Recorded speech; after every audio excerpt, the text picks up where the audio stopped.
नमस्कार दोस्तों, आज के वीडियो में हम लोग करेंगे BA first year first semester के लिए मौर्य वंश, जो सबसे महत्वपूर्ण टॉपिक है आपके एग्ज़ाम के लिए। और ये टॉपिक आपके प्राचीन इतिहास में भी दिया गया है और मध्यकालीन इतिहास में भी दिया गया है।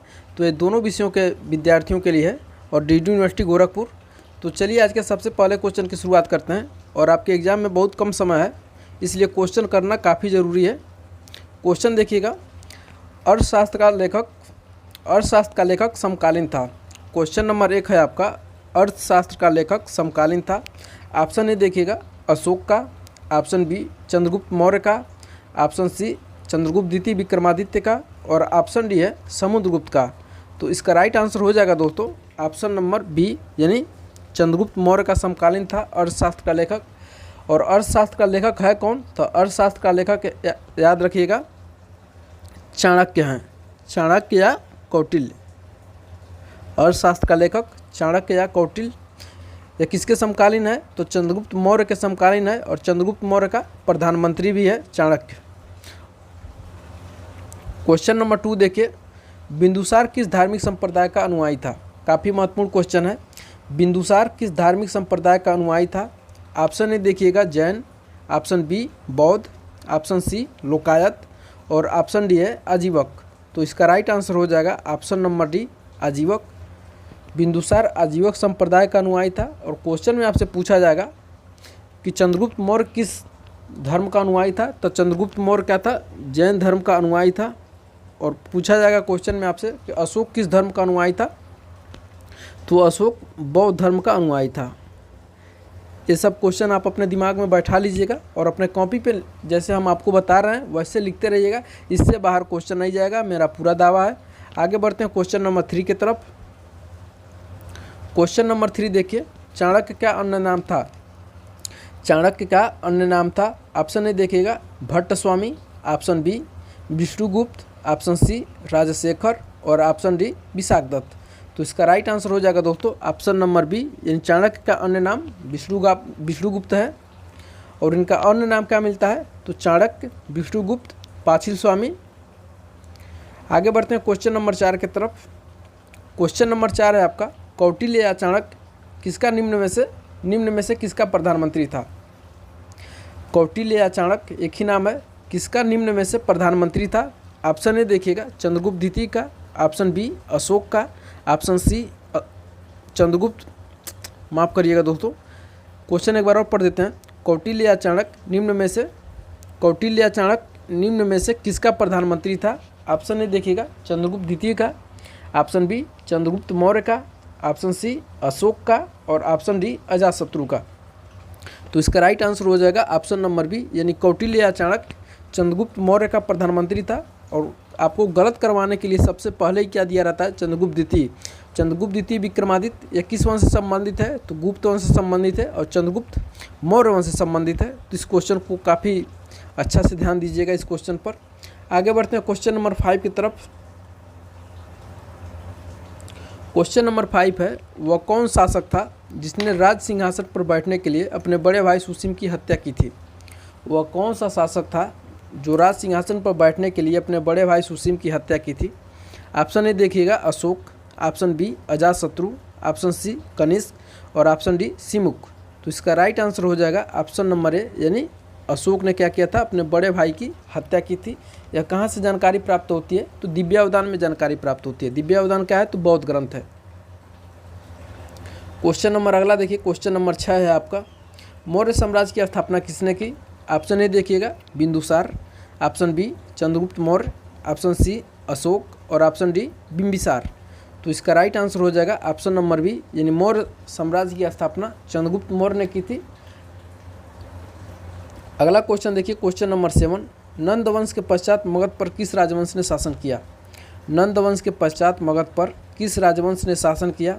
ऑप्शन ए देखिएगा मौर्य वंश, ऑप्शन बी शुंग वंश, ऑप्शन सी गुप्त वंश, ऑप्शन डी कुषाण वंश। तो इसका राइट आंसर हो जाएगा दोस्तों ऑप्शन नंबर ए, ये नंद वंश के पश्चात मौर्य वंश ने शासन किया था। और याद रखिएगा अंतिम शासक कौन था? नंद वंश का अंतिम शासक घनानंद था। नंद वंश का अंतिम शासक घनानंद था, जिसकी हत्या किसने कर दी? चंद्रगुप्त मौर्य और इसके राजनीतिक गुरु चाणक्य ने मिलकर के। और एक नए राजवंश की स्थापना की जिसे प्राचीन भारत के इतिहास में मौर्य वंश के नाम से जानते हैं। अगला क्वेश्चन देखिएगा दोस्तों, क्वेश्चन नंबर 8 काफ़ी महत्वपूर्ण होगा आपके लिए। मेगास्थनीज की पुस्तक का नाम क्या है? मेगास्थनीज की पुस्तक का नाम क्या है? ऑप्शन ए देखिएगा इंडिका, ऑप्शन बी अर्थशास्त्र, ऑप्शन सी ऋग्वेद और ऑप्शन डी पुराण। तो इसका राइट आंसर हो जाएगा ऑप्शन नंबर ए, यानी मेगास्थनीज की पुस्तक का नाम क्या है? इंडिका है। और अर्थशास्त्र किसकी पुस्तक है? तो अर्थशास्त्र चाणक्य की पुस्तक है। क्वेश्चन नंबर 9 देखिए, काफ़ी महत्वपूर्ण है और नोट लगा लेंगे इसके आगे, इसलिए एक क्वेश्चन आपके एग्जाम के लिए काफ़ी महत्वपूर्ण रहता है। कलिंग युद्ध की विजय की जानकारी किस शिलालेख में प्राप्त होती है? कलिंग युद्ध की विजय की जानकारी किस शिलालेख में प्राप्त होती है? ऑप्शन ए देखिएगा शिलालेख प्रथम, ऑप्शन बी शिलालेख द्वितीय, ऑप्शन सी शिलालेख 12वां मतलब 12 और ऑप्शन डी शिलालेख 13वां। तो इसका राइट आंसर हो जाएगा ऑप्शन नंबर डी, 13वें शिलालेख में कलिंग युद्ध की जानकारी प्राप्त होती है। भूलेंगे नहीं इस क्वेश्चन को, काफ़ी महत्वपूर्ण है और कई बार आपके एग्जाम में पूछा गया है। अगला क्वेश्चन देखिएगा, सांची का स्तूप किसने बनवाया? सांची का स्तूप किसने बनवाया? ऑप्शन ए देखिएगा Ashoka, option B Gautam Buddha, option C Chandragupta और ऑप्शन डी इनमें से कोई नहीं। तो इसका राइट आंसर हो जाएगा ऑप्शन नंबर ए, सांची का स्तूप अशोक ने बनवाया था। कहाँ पे? एमपी में, एमपी यानी मध्य प्रदेश में। अगला क्वेश्चन देखिएगा, क्वेश्चन नंबर 11, बराबर गुफाओं का निर्माण किसके लिए करवाया गया था? बराबर गुफाओं का निर्माण किसके लिए करवाया गया था? ऑप्शन ए देखिएगा बौद्धों के लिए, ऑप्शन बी आजीविकों के लिए, ऑप्शन सी जैनों के लिए और ऑप्शन डी सभी के लिए। तो इसका राइट आंसर क्या हो जाएगा? सभी के लिए नहीं होगा, कतई नहीं। इसका राइट आंसर क्या हो जाएगा दोस्तों? तो इसका राइट आंसर हो जाएगा आपका आजीविकों के लिए।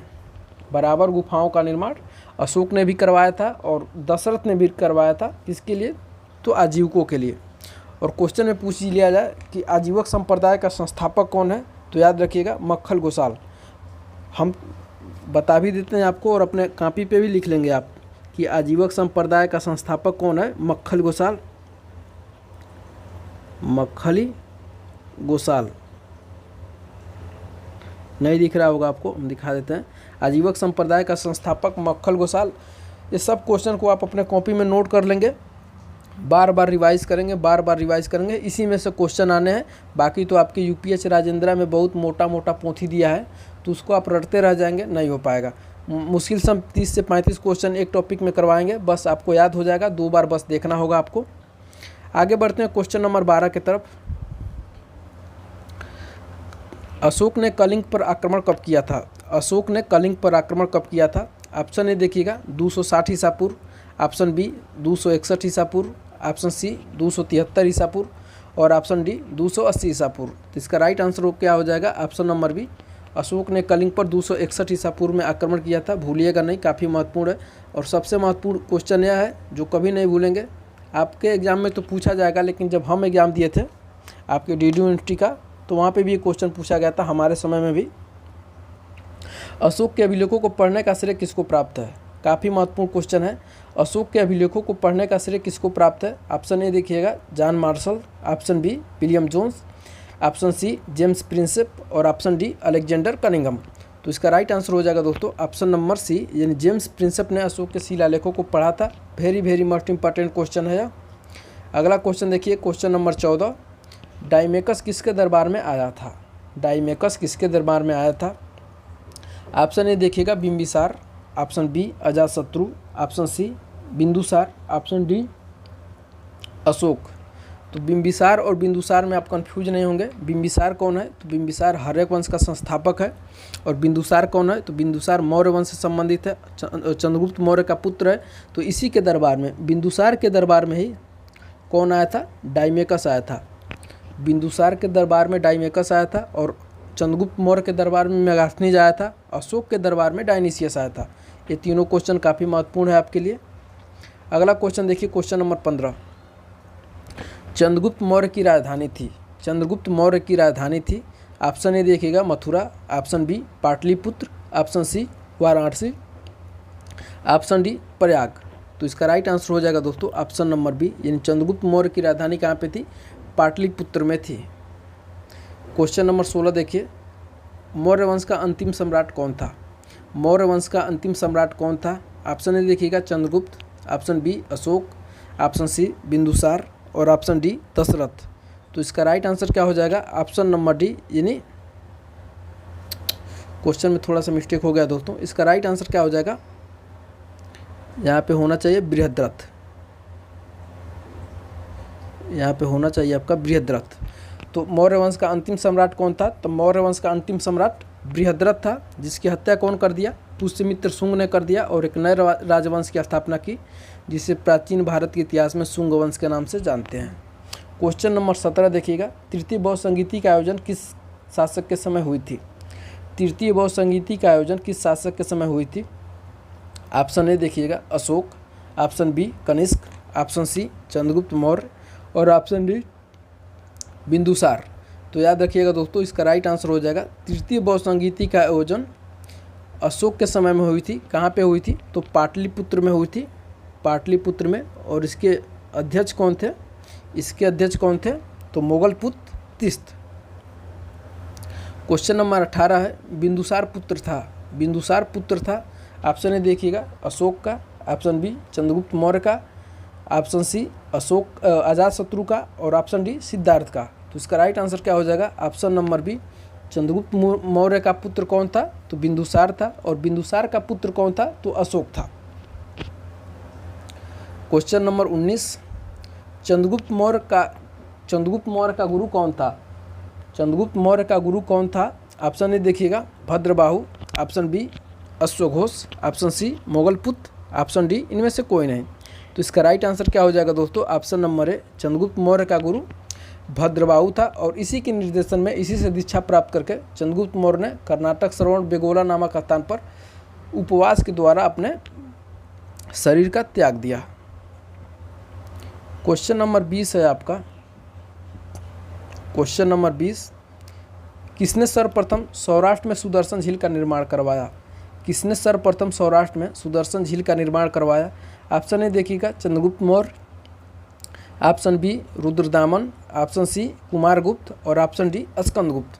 तो इसका राइट आंसर क्या हो जाएगा? Option number A Chandragupta Maurya के द्वारा सुदर्शन झील का निर्माण करवाया गया था, स्वर्णसिक्ता और पालसी नदी पर बांध बना करके। तो कैसा लगा मेरा आज का क्वेश्चन? तो कमेंट करके हमें ज़रूर बताइएगा। और इस वीडियो को अपने दोस्तों के पास ज़्यादा से ज़्यादा शेयर करिएगा, ताकि इस वीडियो से सभी लोग लाभान्वित हो सकें। और मिलते हैं हम अगले वीडियो में, तब तक के लिए बहुत बहुत धन्यवाद।